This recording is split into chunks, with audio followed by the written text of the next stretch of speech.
Hello, നമുക്കിന്ന് ഏറെ വ്യത്യസ്തമായിട്ടുള്ള നല്ല രുചികരമായിട്ടുള്ള ഒരു ഉണക്കമീനും അതുപോലെ വെട്ടിച്ചേമ്പ് അല്ലെ നാടൻ ചേമ്പ് ഇട്ട ഒരു മീൻകറി കണ്ടാലോ.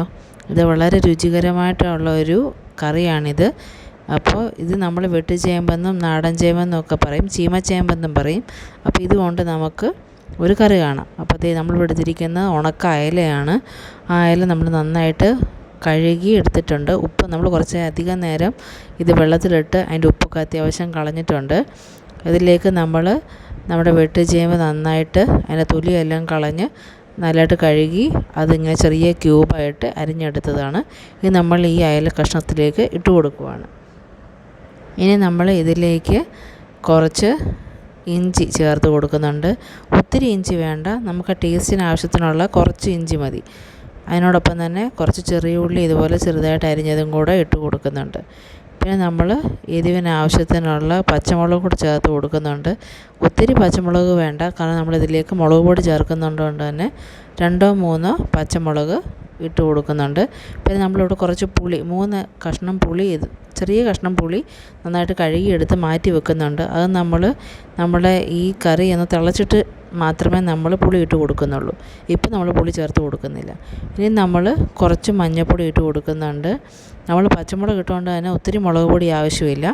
ഒരു 1/2 ടേബിൾ സ്പൂൺ മുളക് പൊടി നമ്മൾ ചേർത്ത് കൊടുക്കുന്നുണ്ട്. പിന്നെ അതുപോലെ തന്നെ 1/2 ടേബിൾ സ്പൂൺ മല്ലിപ്പൊടിയും കൂടെ ചേർത്ത് കൊടുക്കുന്നുണ്ട്.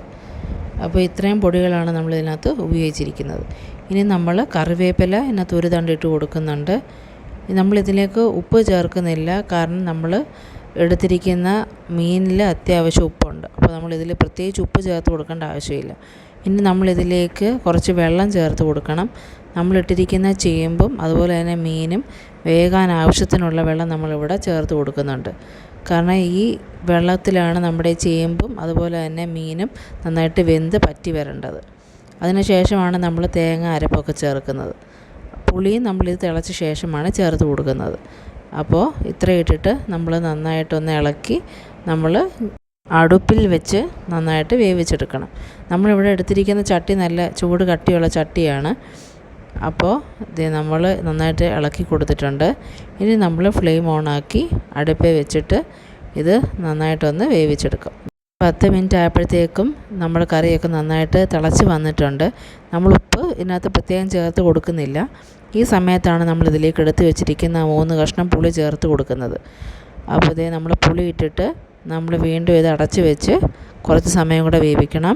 ആ സമയം കൊണ്ട് തന്നെ നമുക്ക് നമ്മുടെ തേങ്ങയുടെ ഒരു അരപ്പുണ്ടാക്കിയെടുക്കാം. ഇത് നമ്മൾ അരമുറി തേങ്ങ എടുത്തിട്ടുണ്ട്. അതിലേക്ക് നമ്മൾ പ്രത്യേകിച്ച് വേറെ ഒരു മസാല, ഒരു പച്ചമുളകും കറിവേപ്പിലയും ഒന്നും ചേർക്കുന്നില്ല. നമ്മൾ 1/2 ടീസ്പൂൺ ജീരകം ചേർത്തിട്ട് നല്ലതായിട്ട് മഷി പോലെ അരച്ചെടുക്കണം.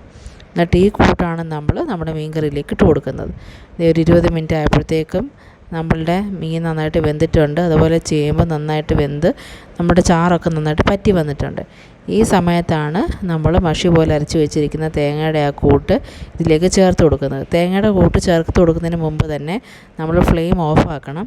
ആ ചട്ടിയുടെ ചൂടിൽ തന്നെ ഇരുന്ന് ആ തേങ്ങയുടെ ആ അരപ്പ് നന്നായിട്ട് വെന്ത് കിട്ടും. ഇത് നമ്മൾ ഒത്തിരി ഇളക്കുന്നില്ല, ചെറുതായിട്ടൊന്ന് ഇളക്കി കൊടുത്താൽ മതി. കാരണം നമ്മൾ എടുത്തിരിക്കുന്ന ചേമ്പൊക്കെ നന്നായിട്ട് വെന്തിട്ടുണ്ട്. നമ്മൾ ഒത്തിരി ഇളക്കി കഴിഞ്ഞാൽ ആ ചേമ്പൊക്കെ വെന്തത് ഉടഞ്ഞു പോകും. അപ്പോൾ നമ്മളിത് ഉപ്പൊക്കെ നോക്കി, അത്യാവശ്യത്തിന് ഉപ്പുണ്ട്. നമ്മുടെ ഉണക്കമീനകത്തുള്ള ഉപ്പൊക്കെ ഇപ്പം നന്നായിട്ട് ഇറങ്ങി. അപ്പോൾ ഇനി നമ്മൾ പ്രത്യേകിച്ച് ഉപ്പ് ചേർത്ത് കൊടുക്കേണ്ട കാര്യമില്ല, കാരണം നമ്മുടെ കറിക്ക് ആവശ്യത്തിനുള്ള ഉപ്പിപ്പം ഇതിൽ തന്നെ ഉണ്ട്. അപ്പോൾ ഇതിനകത്ത് ഇപ്പം നമുക്ക് 2 രീതി നമുക്ക് ഇതിനകത്ത് ഫിനിഷ് ചെയ്യാം. അതായത് ഒന്നുകിൽ നമുക്കിതിനകത്ത് വെളിച്ചെണ്ണയും കറിവേപ്പിലയും കൂട്ടിയിട്ട് നമുക്ക് അടച്ച് വെക്കാം. അല്ലെങ്കിൽ നമുക്ക് കുറച്ച് കടുകും ഉലുവയും ചെറിയ ഉള്ളിയും കൂടെ മൂപ്പിച്ച് ഇതിലേക്ക് ചേർത്ത് കൊടുക്കാം. നമ്മളിപ്പോൾ ചെറിയ ഉള്ളി മൂപ്പിച്ചതാണ് ഇതിലേക്ക് ചേർത്ത് കൊടുക്കുന്നത്. അപ്പോഴാണ് ഈ കറിക്ക് നല്ല ടേസ്റ്റ് ഉണ്ടാകുന്നത്. അപ്പോൾ നമ്മൾ ചെറിയൊരു പാത്രം അടുപ്പിൽ വെച്ചിട്ട് അതിനകത്ത് ആവശ്യത്തിന് വെളിച്ചെണ്ണ ഇട്ട് കൊടുത്തിട്ടുണ്ട്. അപ്പോൾ ആദ്യം തന്നെ നമ്മൾ കുറച്ച് ഉലുവ ഇട്ട് കൊടുക്കുവാണ്. ഒത്തിരി ഉലുവ വേണ്ട, വളരെ കുറച്ച് ഉലുവ ഇട്ട് കൊടുക്കുന്നുണ്ട്. ഇതൊന്ന് മൂത്ത് വരുമ്പോഴത്തേക്കും കുറച്ച് കടുകും കൂടെ ചേർത്ത് കൊടുക്കും. കടുക് നന്നായിട്ട് പൊട്ടിക്കഴിയുമ്പോഴാണ് നമ്മളിതിലേക്ക് എടുത്ത് വെച്ചിരിക്കുന്ന ചെറിയ ഉള്ളി ചേർത്ത് കൊടുക്കുന്നത്. ചെറിയ ഉള്ളി നമ്മൾ ലാസ്റ്റ് ഇതുപോലെ മൂപ്പിച്ച് ചേർക്കുമ്പോൾ ഈ കറിക്ക് സ്വാദ് വളരെയധികം കൂടും. അപ്പോൾ കടുകെല്ലാം നന്നായിട്ട് പൊട്ടിയിട്ടുണ്ട്. നമ്മളിത് ഇനിയും ഇതിലേക്ക് എടുത്ത് ചെറുതായിട്ട് അരിഞ്ഞ് വെച്ചിരിക്കുന്ന ചെറിയ ഉള്ളി ചേർത്ത് കൊടുത്തു. ഈ ചെറിയ ഉള്ളിയുടെ നിറമൊക്കെ മാറി ഒരു ലൈറ്റ് ബ്രൗൺ കളർ ആകുമ്പോഴാണ് നമ്മളിതിലേക്ക് കറിവേപ്പില ചേർത്ത് കൊടുക്കുന്നത്. അപ്പോൾ ഇത് ചെറുതായിട്ടൊന്ന് മൂക്കാൻ തുടങ്ങി, കളറൊക്കെ മാറി വന്നപ്പോഴത്തേക്ക് നമ്മളിതിലേക്ക് ആവശ്യത്തിന് കറിവേപ്പില ചേർത്ത് കൊടുക്കുന്നുണ്ട്.